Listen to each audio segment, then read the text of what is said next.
Hi guys, in today's video we're going to take a look at how to access your recordings in Microsoft Stream. I'm going to first of all create my meeting. I'm just going to create a test meeting and then join that.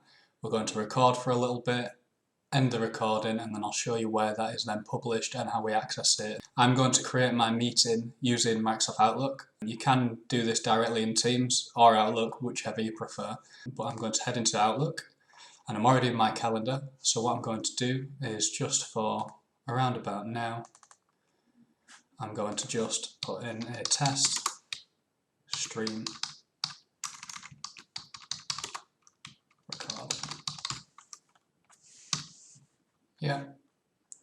So then I'm going to hit the Teams meeting option, which will then convert this from a standard appointment to a Microsoft Teams meeting. You can see it's just auto-populated the Join Microsoft Teams meeting link.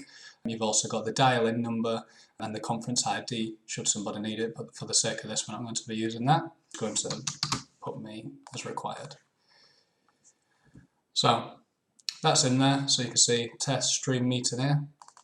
I'm going to double click and I'm going to join that meeting. So once we've hit join, you can see that this will then populate it straight into the desktop app of Microsoft Teams. I'm going to keep my video turned off and I'm going to mute my microphone and I'm just going to hit join now.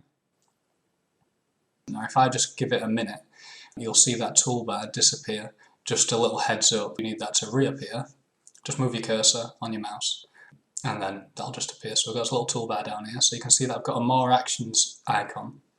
So I'm going to hit that and I'm going to press start recording. Now what this will do, as you'll see it in a second, there we go. So you're recording, let everyone know that they're being recorded. Now on the attendees, what they'll get is something very similar. Good to let them know it is being recorded, but they do receive that prompt as well. I'm just going to leave this just tick over for a couple of seconds.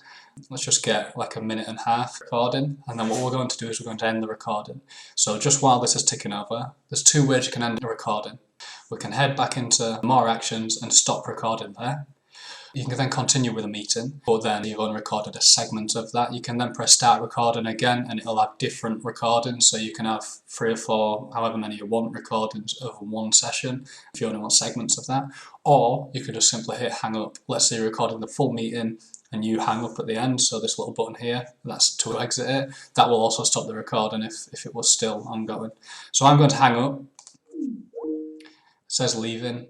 You get the little prompt and you can see that we're straight into a chat window on Microsoft Teams on the desktop app. Any other user that's using it, it would do the exact same thing. It would head into their chat and it would populate this chat file here.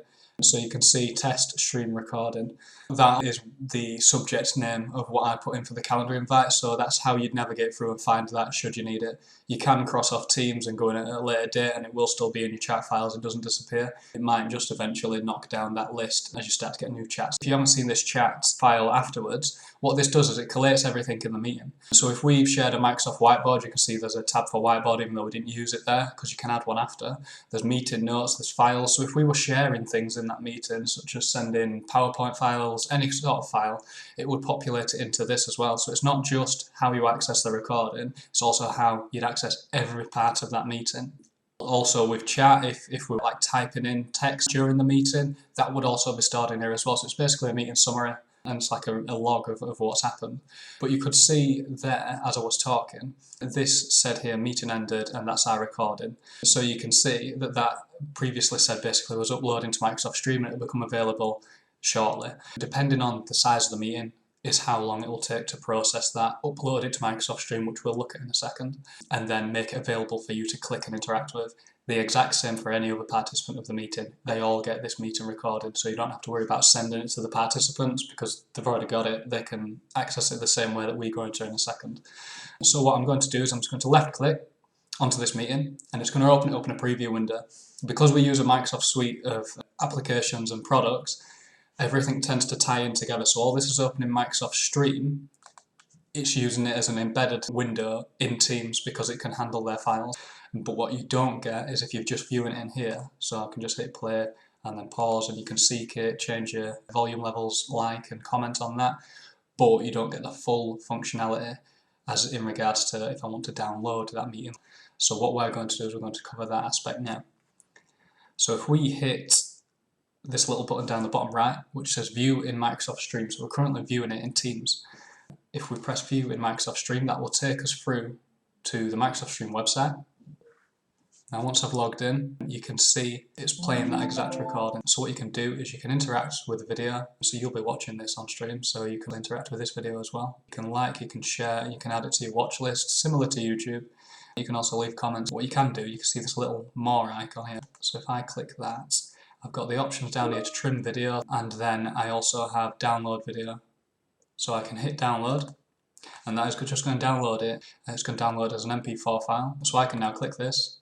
I can open it, it's going to open it up in my native video player, so I can cross out of this now, and I can head over into my file explorer, into downloads, and you can see Microsoft Stream recording. That is now just a file on your computer stored locally.